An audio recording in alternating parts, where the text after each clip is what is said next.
तो साथियों अब हम आगे बढ़ते हैं और पंखे को जब हाथ लगाया जाता है तो शॉक लगता है। तो यहाँ पर हम इसको चेक करते हैं, देखते हैं कि क्या ये पंखा जो है हमारा ये शॉर्ट है, कोई तार जो है बॉडी के साथ टच कर रही है। तो यहाँ पर मैं इस पंखे को थोड़ा सा पीछे करता हूँ और यहाँ पर सीरीज़ बोर्ड आपके सामने आपको दिखाई दे और ये पंखा भी आपको दिखाई दे, क्योंकि जगह कम है तो ये सारी चीज़ों को यहाँ पर दिखाना जो है ये थोड़ा सा मुश्किल होता है।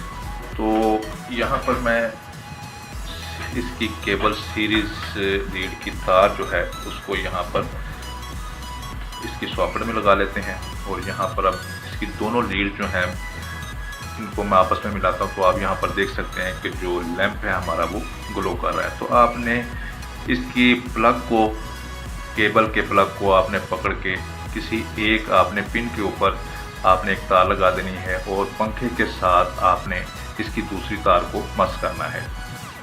तो यहाँ पर हम देख सकते हैं कि आपको भी दिखाई दे रहा होगा कि जैसे ही मैं बॉडी के साथ यहाँ पर मैं इसको लगाता हूँ दूसरी केबल को, तो आपको यहाँ पर लैंप जो है वो ग्लो करता हुआ दिखाई देगा। लेकिन आपने एक बात का ख्याल रखना है कि अगर आपने जहाँ पर पेंट हुआ हुआ है यानी अनेमल है तो वहाँ पर अगर आप लगाएंगे या जहाँ पर जंग लगा हुआ है तो आपको यहाँ पर शॉर्ट जो है वो ज़ाहिर नहीं होगा। आपको थोड़ा सा इसका पेंट उतारना होगा या उस जगह पर जिस जगह पर पेंट नहीं लगा हुआ आप उस जगह पर लगाएंगे तो फिर यहाँ पर आपको लैंप जो है वो ग्लो करता हुआ था।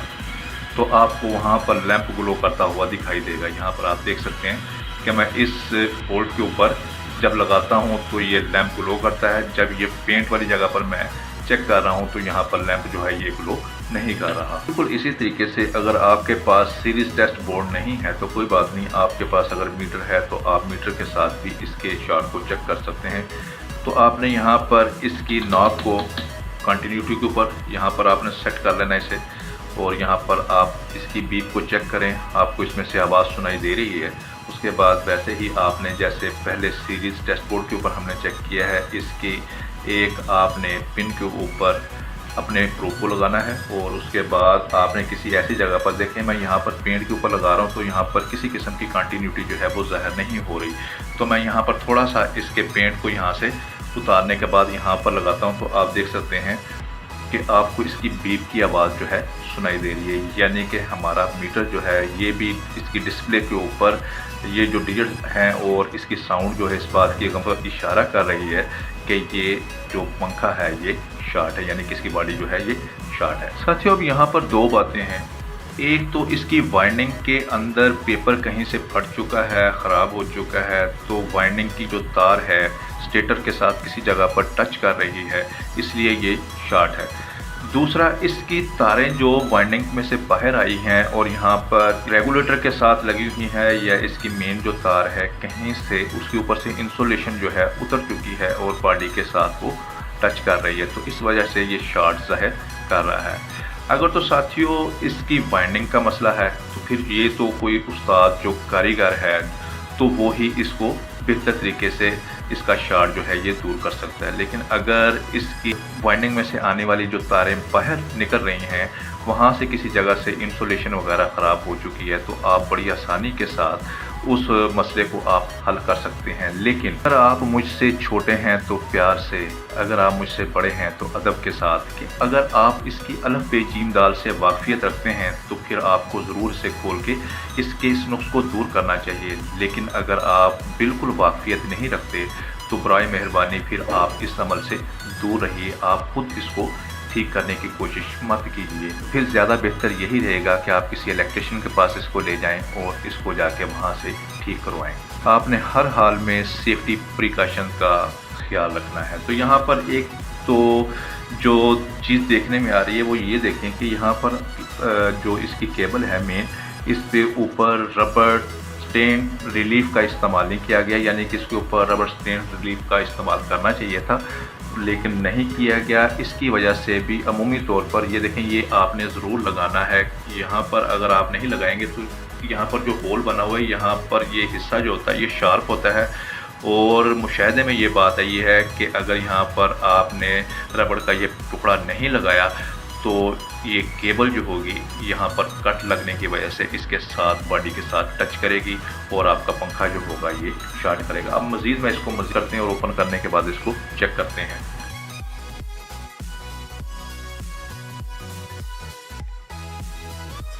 तो साथियों यहाँ पर हमने इसको ओपन कर लिया, इसकी बैग को खोल लिया और यहाँ पर अब हम चेक करते हैं। तो यहाँ पर जैसे ही हमने इसको खोला है तो जो इसका नुक्स है वो हमारे सामने आ चुका है। ये देख सकते हैं आप कि यहाँ पर जो तार है ये रेगुलेटर से उतर कर बॉडी के साथ ज़ाहिर सी बात है कहीं पर टच कर रही होगी, इसी वजह से हमारा जो पंखा है ये शॉर्ट है। तो साथियों अब हम इस तार को एक साइड पर कर लेते हैं और दोबारा चेक कर लेते हैं कि इस तार के अलावा कोई और तार वाइंडिंग में से या किसी और जगह से इसकी बॉडी के साथ टच तो नहीं कर रही। तो यहाँ पर पहले मैं इसके दोनों जो प्लग हैं तो ये लीड भी मैं इसके दूसरे प्लग के साथ लगाता हूँ और आप देख सकते हैं लैंप हमारा ग्लो कर रहा है और पंखा भी चल रहा है।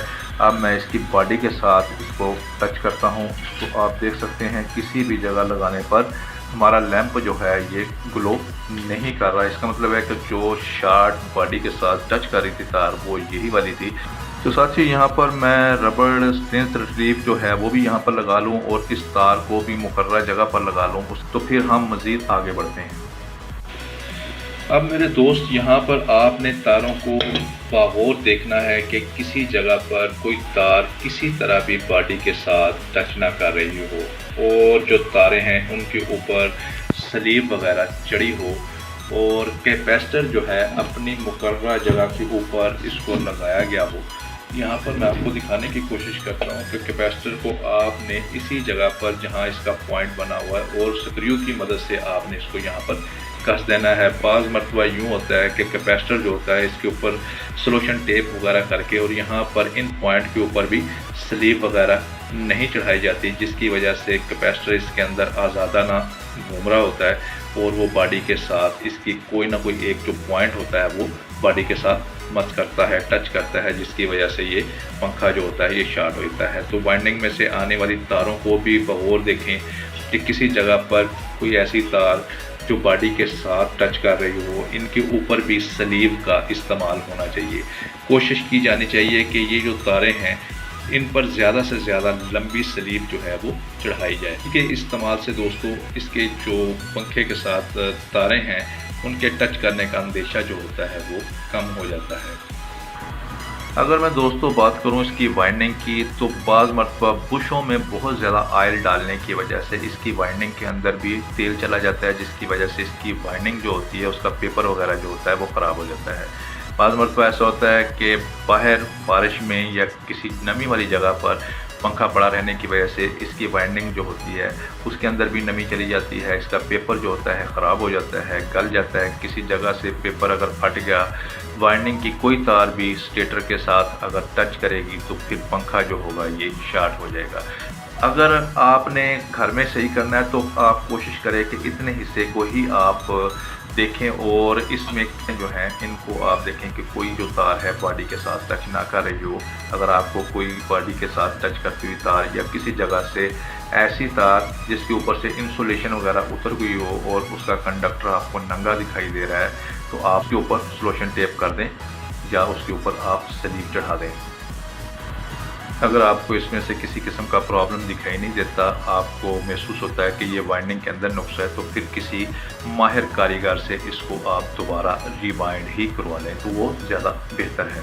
तो दोबारा हमने फिट कर लिया है और दोबारा इसको हम चेक कर लेते हैं कि आया कि क्या ये शॉर्ट है। इसका जो मसला था वो हमने हल कर लिया है। तो साथियों अब यहाँ पर दोबारा मैं इसके प्लग के साथ सीरीज लीड की एक लीड लगाता हूँ और दूसरी जो है यहाँ पर लगाता हूँ तो आपको पंखा जो है चलता हुआ दिखाई दे रहा है। अब मैं इसकी बॉडी के साथ ये दूसरी लीड को लगा रहा हूँ तो किसी भी जगह पर पंखा जो है ये शॉर्ट ज़ाहिर नहीं हो रहा। तो अगर आप वाइंडिंग से मुतल्लिक शौक़ रखते हो तो इंशाअल्लाह ताला बहुत जल्द मैं वाइंडिंग के ऊपर वीडियो जो है वो बनानी शुरू करूँगा। उसमें सिर्फ पंखे की नहीं, रूटर, स्टेबलाइज़र, आर्मेचर, हर तरह की वाइंडिंग जो होगी वो बड़ी तफसील के साथ मैं भी समझूंगा, आपको भी इंशाअल्लाह ताला समझाने की कोशिश करूंगा। तो साथियों काम सीखिए, काम सिखाइए और अमली तौर पर ख़ुद भी कीजिए, लेकिन हिफाजती पहलू को मद्देनज़र रखते हुए इजाज़त दीजिए। अल्लाह हाफ़िज़।